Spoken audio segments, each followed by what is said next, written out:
Let's head into the ring with this light heavyweight bout between Jamaica's Shaheen Blake in the red and Barbados' Asa Paul Ford.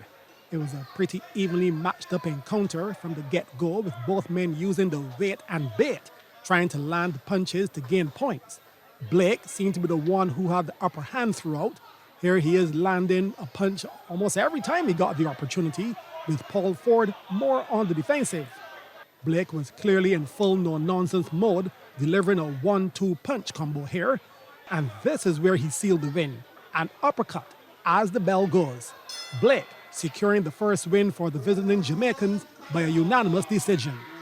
Next, another Bajan Jamaican clash, with local boy LaShawn Codrington in the blue corner, coming out in the immediate attack, peppering Theron Rose Green with a flurry of punches. He was relentless in what was just the first few seconds of the bout, to the delight of the local fans. But boxing is more about quality shots than quantity. So when Rose Green started to take his revenge, he was landing the punches in the right places, and Codrington was on the back foot. And so after exerting too much energy early, in this latter stage, Codrington was now taking the beating as Rose Green cornered him time and time again, and he had no response. And soon he would concede, as the Jamaican was fully warmed up by now. Codrington taking the count and says, "No mas, no more. It's a done deal in the second round. Your winner." The Jamaicans can celebrate yet again. Theron Rose Green, the victor. Now to the first of two light welterweight bouts, an all-local affair. Yahim Estwick in the red and Abisha Jean-Baptiste in the blue. Both boxers throwing the punches, and at this point, neither really had the upper hand.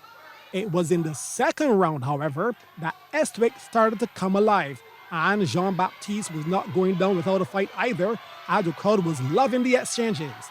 This would definitely be decided by the judges, and if I had to call it, Estwick was the one delivering more shots that counted, although both boxers were definitely exhausted at this point.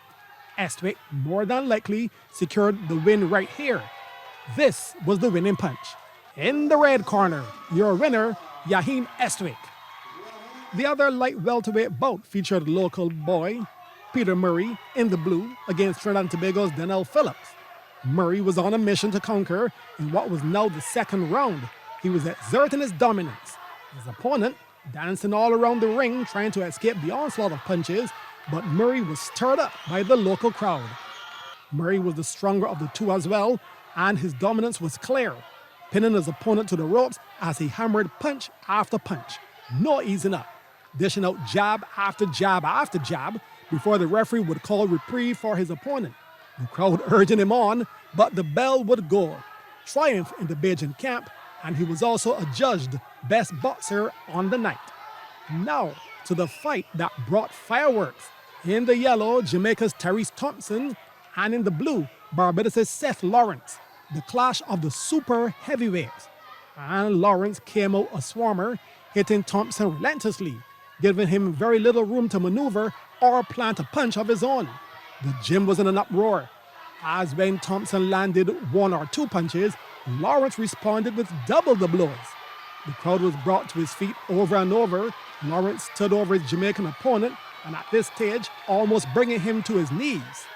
A short breather as Thompson came back with a vengeance, throwing 3 quick punches to Lawrence, before Lawrence responded with no mercy. And it was signed, sealed, and delivered shortly after that. The crowd in full frenzy. "It's all over. What a way to end the night of boxing." Quoting Freddie Mercury, "Another one bites the dust." Seth Lawrence taking out Tyrese Thompson to be your super heavyweight champion. Mark Seale, CBC Sports.